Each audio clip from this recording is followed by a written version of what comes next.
Bonsoir tout le monde, bonsoir à toutes les vapoteuses, bonsoir à à les vapoteurs. Ce soir, petite review, malgré que j'en ai fait une très récemment, review, enfin petite entre guillemets, review d'un atomiseur que je viens d'acheter chez Vapevaz. Donc merci aux vendeurs de Vapevaz, je regrette pas du tout mon achat. Le combo RDTA de chez eJoy. Donc, pas mal de petites choses à dire, du fait que, comme je l'avais déjà signalé, par rapport à cet atomiseur-là, qui fait partie du RDTA mode, pas mal de petites choses à dire du fait qu'il a différents plateaux. Euh, trois plateaux se trouvent dans la boîte, livrés avec. Vous les découvrirez en plan serré, ainsi que le montage avec le plateau IMC2, plateau que je ne réutiliserai pas souvent du fait qu'il n'est pas facile à monter. J'ai eu du mal à équilibrer les résistances, parce que normalement, voilà, avec un plateau Velocity ou un plateau classique, les résistances préfaites, enfin les résistances qui sont fournies avec, sont très faciles à monter, c'est facile à monter, il n'y a pas besoin de se faire chier à équilibrer. Moi, j'ai même pas équilibré dans mon RDTA mode et il crache, il envoie du steak, comme on dit. Donc voyons voir. Maintenant, il faut que je retrouve aussi mon petit tube, parce que voilà. En attendant enfin, quand je vais faire le plan serré, pendant que je vais faire le plan serré, je vais monter mon atomiseur dans mon mode mecha, sur mon RDTA mode, sur mon tube RDTA mode, afin de pouvoir faire les conclusions euh, et en même temps les tests de VAP sur premièrement sur mon IPv6X, ensuite sur le mode RDTA mode, pour le délire, parce que voilà, merci messieurs de la PVAS, les gars, je regrette pas du tout mon achat.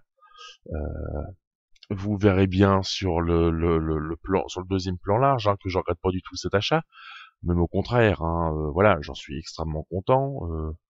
On verra s'il a une bonne vape, on verra aussi s'il a, enfin, quand j'ai une bonne vape, s'il a un bon rendu des arômes, s'il envoie un bon nuage de fumée, enfin, de fumée entre guillemets bien sûr, de vapeur, euh, sachant que sur l'IPv6X, je vaperai à 100 watts, et sur le RDTA mode, je vaperai avec un accu Samsung 25R, du fait que ce sont les meilleurs accus, pas atos, mais accus pour les modes mecha.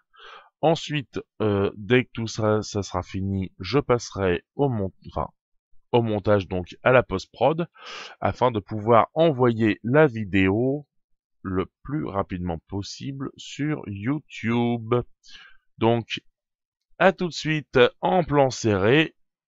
Sur ce, je rends Eh bien, l'antenne. nous voici en plan serré pour la présentation de ce joli atomiseur, le combo RDTA de chez eJoy.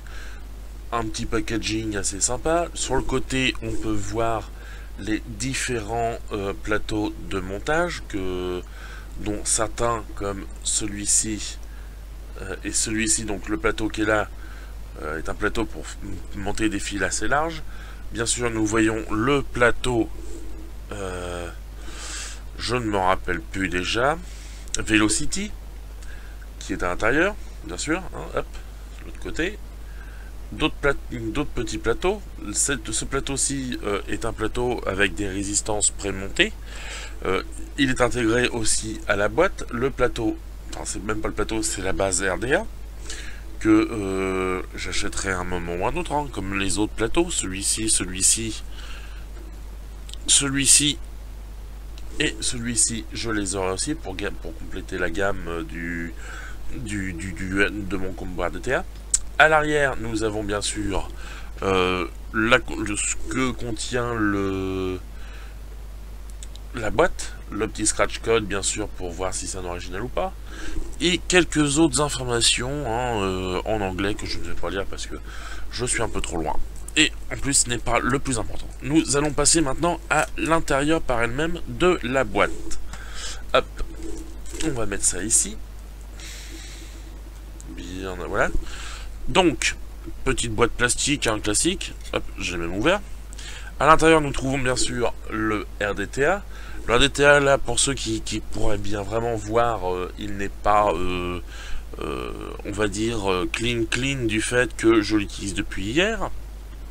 Donc, vu que je l'utilise depuis hier, j'ai fait un premier montage, mais j'ai enlevé j'ai enlevé les cotons pour faire la présentation du produit. Donc, présentation du produit par lui-même. Il fait alors, les mesures, je sais que c'est 25 mm de diamètre. Je ne le connais plus les autres, malheureusement. Et je n'ai plus mon papier sous la main pour les autres mesures. Je vais essayer de le retrouver rapidement. Hop. Ça y est, j'ai les infos qu'il me faut. Donc 25 mm de diamètre. Ah, c'est un plateau 25 mm. Il fait 53 mm de haut. La contenance de la cuve est de 6,5 ml. Il a bien sûr une vis pour le pin 510 qui est en plaqué or. Il a des gravures qui sont magnifiques derrière. Hop, on va le reposer à l'intérieur pour le reste de la présentation. Il a un adaptateur drip tip 510. Voilà, qui est livré avec, ce qui est très bien. Il a bien sûr un Pyrex de rechange, des spars, dont 2 résistances qui, là, pour l'instant, moi, elles sont montées à l'intérieur, 2 résistances en Allen Clapton, une pochette de joints, enfin, il y a des joints avec, un réducteur de chambre pour passer avec une seule chambre, des petites vis de rechange, et un drip tip 510 en Delrin. Voilà, on voit la suite.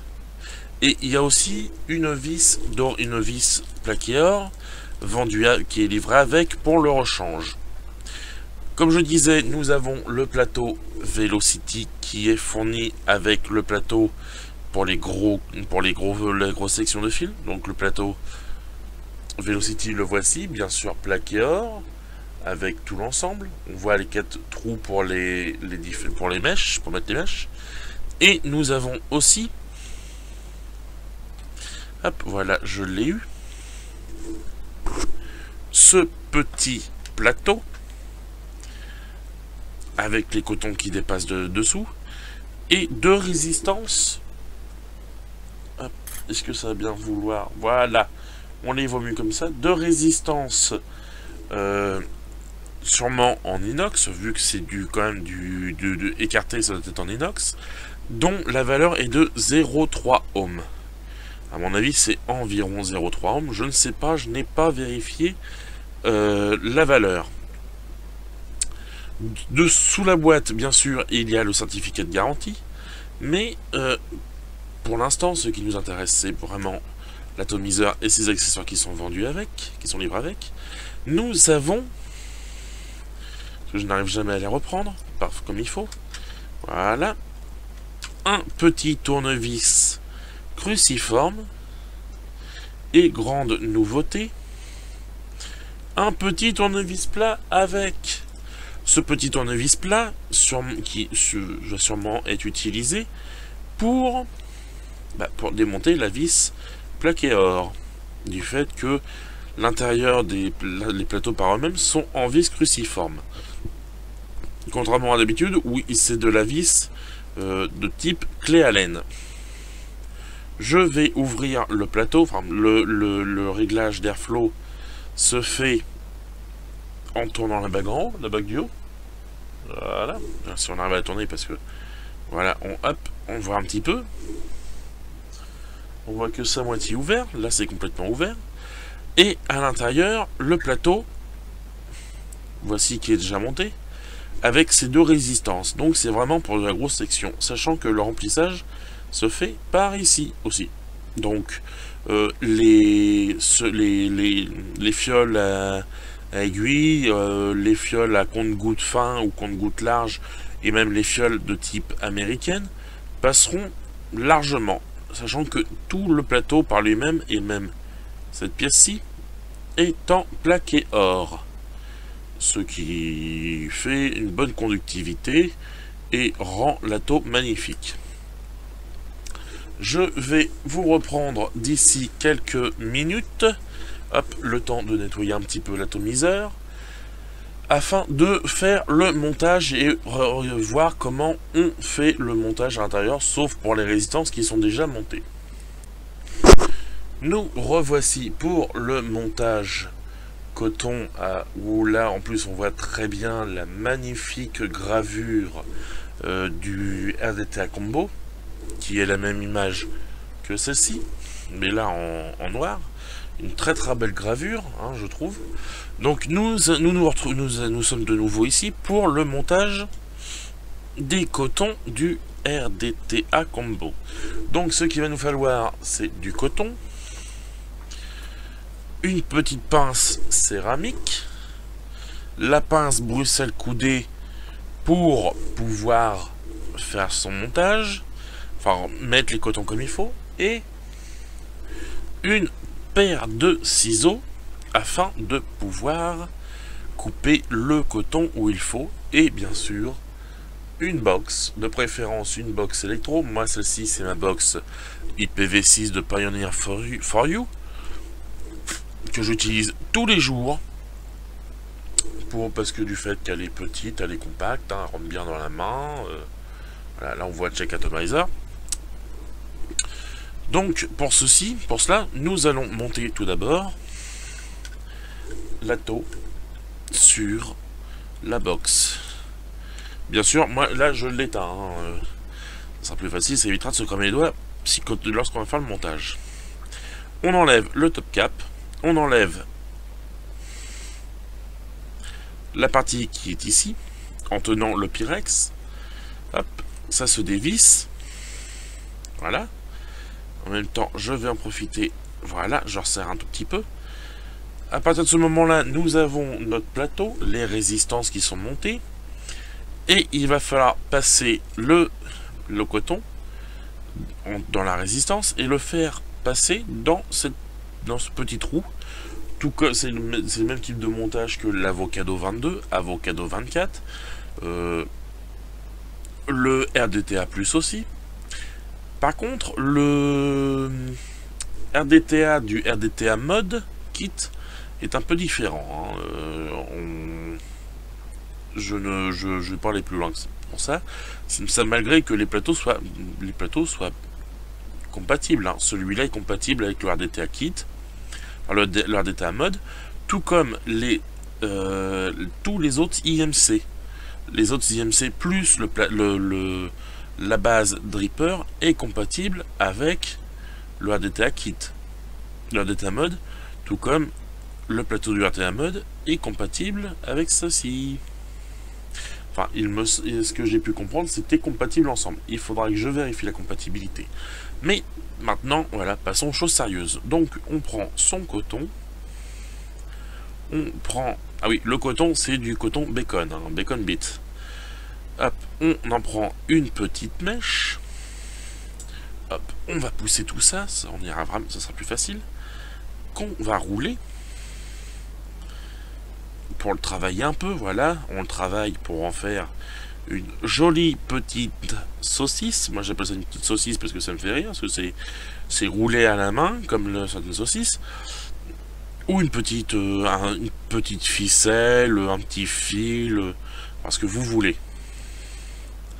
Voilà, parce que ça permet de le détendre un petit peu, parce que quand on regarde bien la longueur d'origine, la longueur finale, c'est quand même un peu plus long. D'un côté, on se fait une petite pointe, la petite pointe que l'on veut passer dans le coil, dans la résistance. Ce n'est rien, c'est mon ordinateur qui bug un petit peu, qui me dit que j'ai un disque dur et qui commence à merder le bruit qui était derrière. Hein. Donc, on le fait passer. Voilà. Le coton là, on voit qu'il bouge un petit peu, mais pas trop. On va couper la petite pointe qui ne nous sert pas. Hop, et oh, c'est magnifique. J'ai coupé à la bonne dimension déjà. Parce que moi, ce que je fais, c'est que je fais un côté qui plonge complètement dans la cuve et un côté qui descend jusqu'au Pyrex à peu près. Voilà, ça fait un petit peu la même longueur, à peu près la même longueur. Donc on va pouvoir faire une petite pointe de l'autre côté. Pas de ce côté-là parce que c'est un peu trop épais. Mais de ce côté-ci, on va essayer de se faire sa petite pointe pour éviter de perdre le minimum de coton. Que l'on passe bien sûr de nouveau. Non, ça ne veut pas pour l'instant. Voilà, là ça va le faire. On la passe bien sûr de nouveau. Et la pince céramique, comme vous pouvez voir, ça ne sort pas beaucoup de l'autre côté. Hop, la petite pince céramique nous sert à prendre le coton. Hop, voilà. Hop.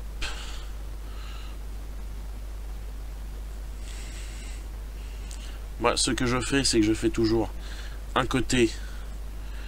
Le côté qui est le plus long est à l'opposé du côté le plus court. Je coupe le bout, voilà. Hop. Hop là. Et là, hop, pareil. Je vais couper simplement la toute petite pointe. Hop. Là, ça va plonger à peu près dedans aussi. Donc, ce qu'il faut savoir maintenant, hop, on enlève le petit truc. Voilà, maintenant, on le passe dans le verre. Et là, à ce moment-là, ce qu'on peut faire aussi, c'est qu'on peut raccourcir ou rallonger à sa guise. Hein. Moi, j'aime bien quand ça plonge bien jusque dans le fond de la cuve. Voilà. Sachant que mes résistances, elles sont un peu hautes encore. On va rabaisser un peu tout ça. Voilà. Hop. On voit que là, ça plonge bien. Et que là, c'est très court. Si je fais un côté beaucoup plus court que l'autre, c'est fait exprès. C'est uniquement pour pouvoir avoir le liquide qui remonte à depuis différentes hauteurs.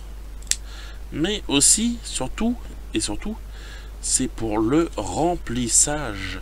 Parce que si on fait un côté, si on fait les 4 côtés tout aussi longs, les 2 côtés de chaque résistance aussi longues, les unes que les autres, et bien malheureusement, et bien il peut y avoir des risques de bulles. Moi, ce que je fais maintenant, c'est que voilà, hop là c'est bon, donc on va le rouler un petit peu pour que ça reste dans le trou, dans chaque petit trou. Hop, là c'est la partie la plus embêtante pour moi parce que j'ai pas 4 doigts malheureusement, donc il faut réussir à former le coton de manière à ce qu'il ne parte pas. Voilà. Hop, voilà, vous voyez. Et là celui-là à peu près, il s'est à peu près formé comme il faut. Donc je remets ma bague. Voilà. Je serre de manière à ce que ça arrive en dessous d'une des résistances, parce que en dessous d'une des résistances, vous pouvez voir, là le coton est là, là, pareil là, là, et là on ne voit pas. Ce n'est pas dérangeant au niveau longueur.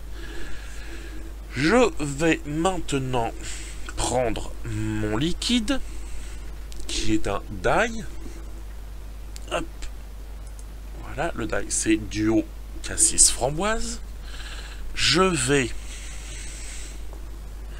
humidifier les résistances. Ah mais par contre, il faut que je les mette les deux à la même hauteur.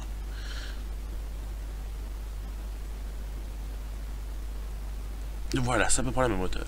Donc je humidifie maintenant mes résistances et les coils afin de pouvoir faire un premier rodage. Et en même temps, ça permet d'avoir déjà du liquide dans la résistance et surtout dans le coton. Ce qui va m'éviter d'avoir à attendre que ça remonte par capillarité. Ce qui peut prendre un certain temps. Voilà, alors que là, il y a déjà ce qu'il faut dans la résistance, hein, dans le coton. Hop, on met un petit peu là pour être sûr, là aussi. Hop, et maintenant on remplit son réservoir. Et comme vous pouvez voir, là c'est un bouchon de type américain. Le bouchon se place dessus. Hop. Mais il n'y a pas de fuite, ça ne coupe pas sur les côtés. Ça reste bien comme il faut. Ça se fait vraiment comme il faut, là, le remplissage. Hop. Voilà, ça sert à rien de remplir beaucoup plus, parce que quand on va le remettre verticalement, le liquide risquerait d'être beaucoup trop haut pour la cuve. Donc ça risquerait de dégueuler.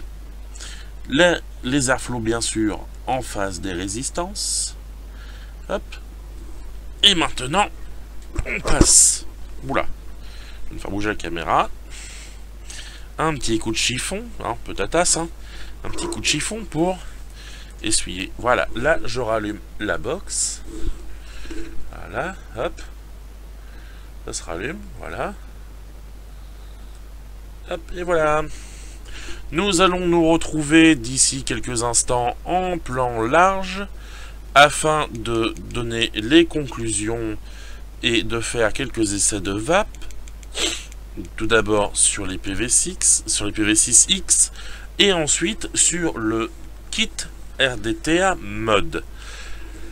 Donc je vous dis à tout de suite et ne perdez pas le fil de la vidéo.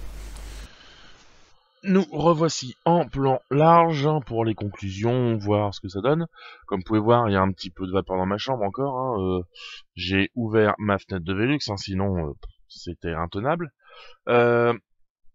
Conclusion, bah pour l'instant je suis à 0,13 ohms sur mon montage, hein, avec les PV6X.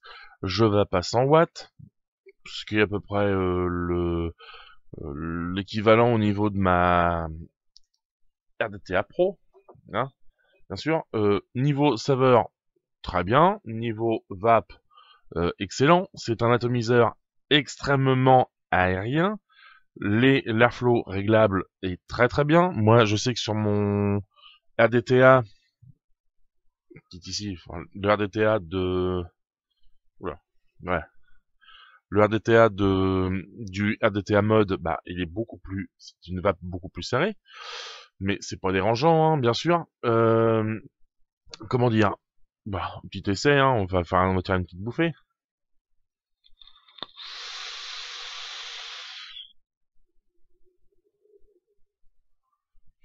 Là, les airflows sont ouverts à fond. Les saveurs sont là, sont bien présentes. Le nuage est quand même déjà bien concentré. Hop, on va mettre les airflows à la moitié. On va remettre aussi, hop là, les airflows. L'ouverture des airflows devant les coils, hein, c'est quand même mieux point de vue vapeur. Sachant que moi, mes coils sont en dessous des airflows. Faudrait que j'essaye en rabaissant légèrement les coils, voir ce que ça donne au niveau vapeur, au niveau tout, saveur, vapeur et tout. Là, un petit essai, hein.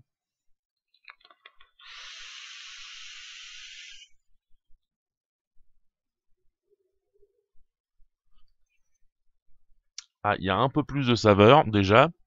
Le liquide que j'utilisais, très connu, il est Pinkman, c'est du Pinkman, mais moi, bizarrement, il est plus rose, mais il est devenu jaune. Hein. Savoir pourquoi, je ne sais pas. C'est pas la première fois que ça m'arrive, c'est quand même déjà la deuxième fois.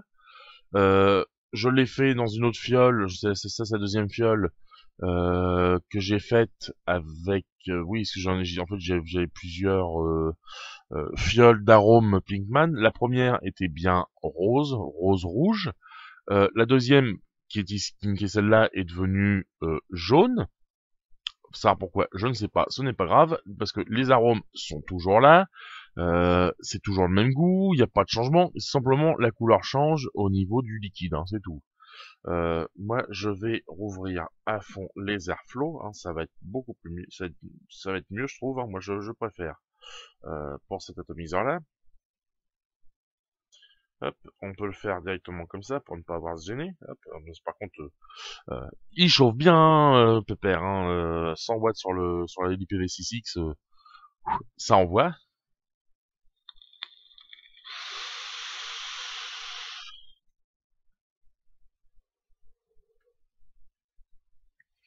À niveau VAP, il y en a un peu plus que tout à l'heure. Je vais faire un autre petit essai, hein, voilà. Ah, purée. Voilà, c'est assez chaud quand même, hein. L'avantage aussi de cet atomiseur-là, c'est que le pin positif ressort bien, hein, il ressort de, ouais, 2 bons millimètres du pin, hein, la vis ressort bien de 2 millimètres. Donc, on va l'essayer sur le RDTA mode. Moi, étant tatasse à ce niveau-là, hop, on va aligner l'ensemble.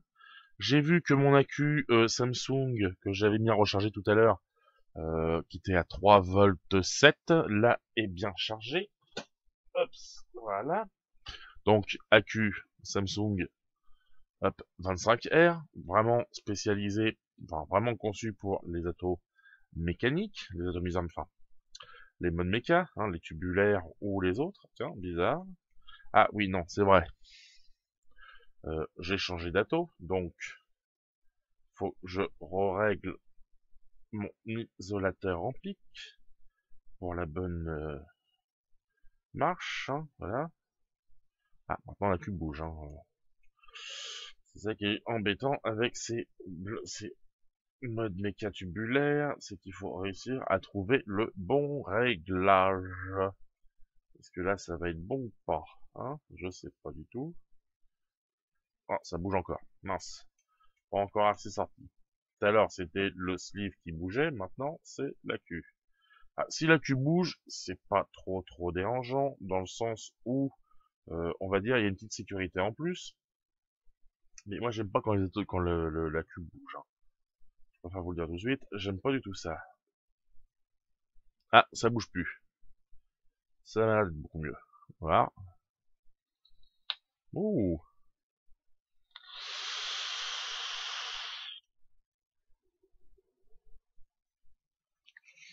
Ah, un peu plus de vapeur, c'est un peu plus chaud. Ah, bah, ça m'a dégueulé un petit peu sur les doigts aussi. Ce n'est pas grave. Hop, voilà. Un peu de sopalin, hein. Simplement parce que je l'ai tenu par les airflows, à mon avis. Où est-ce que ça peut dégueuler? Ah oui, ça a dégueulé d'un airflow. Ce n'est pas grave. Voilà, c'est essuyé. Donc, conclusion.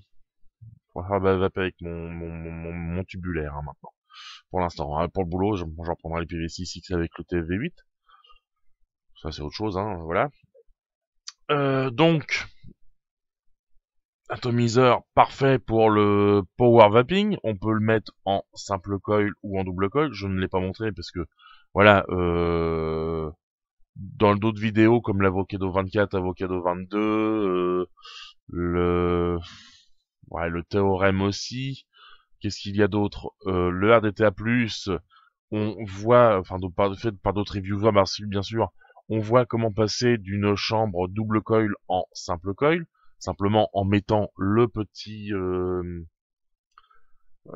réducteur de chambre en silicone à la place d'un des deux coils. Je sais que ce plateau-là, je ne l'utiliserai pas souvent. Si je dois changer mes coils, j'utiliserai plutôt l'IMC3, il me semble. Voyons voir, je vais reprendre la boîte. Voilà, je préfère être honnête, hein, je reprends la boîte directement. L'IMC5, IMC6, je les prendrai aussi. Le RDA base, je le prendrai aussi. L'IMC1, c'est un peu la même chose que celui-là, mais il n'y a pas les petites pattes sur les côtés pour maintenir le col, donc il faudra faire attention. Je mettrai plutôt le IMC3, qui est le plateau Velocity, parce que j'ai plus l'habitude de Velocity. L'IMC4 est une sorte de Velocity, mais juste avec deux plots. Donc, pour faire de la résistance, on peut faire un peu de tout, hein. Simplement que les résistances, en fait, les deux pattes vont se coller l'une à l'autre.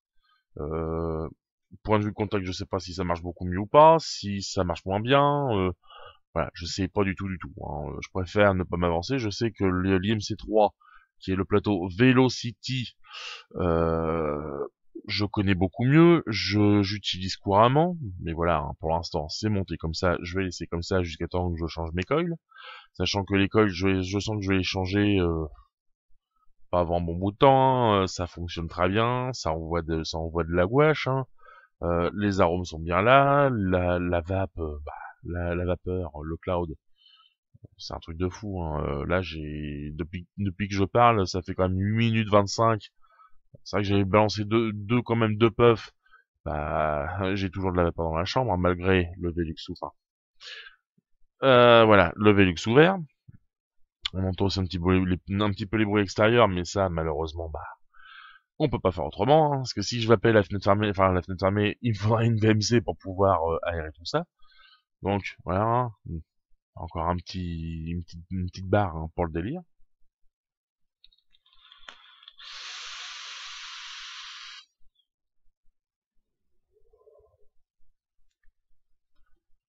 Ah, ça envoie bien, ça envoie du lourd. Je sens que je vais mettre... Ah, oui, je pourrais peut-être à ce moment-là finir mon Heisenberg à 20%, peut-être que... Ouais, parce que le 20%, mon Heisenberg à 20%, hein, il est un petit peu surdosé, il est un petit peu... ouf, costaud. Donc, voilà, donc, conclusion, Trabonato, faut pas hésiter à l'acheter, il existe en noir et en stainless. Moi, je vais vous dire un truc, hein, les gars Vapevaz, hein, pas de souci, hein. Tant mieux que je l'ai eu en stainless, hein, ça fait... j'adore comme ça, sur mon RDT à mode, en stainless, hein, voilà. Je le préfère en stainless là-dessus plutôt qu'en noir. L'autre en noir est très bien parce qu'il y a les petits joints rouges, mais là, non. Heureusement que vous avez que celui-là, hein. À choisir, ouais, j'aurais peut-être pris le noir, mais j'aurais peut-être regretté après. Là, sérieusement, je regrette pas, hein, je regrette pas de l'avoir en stainless, hein.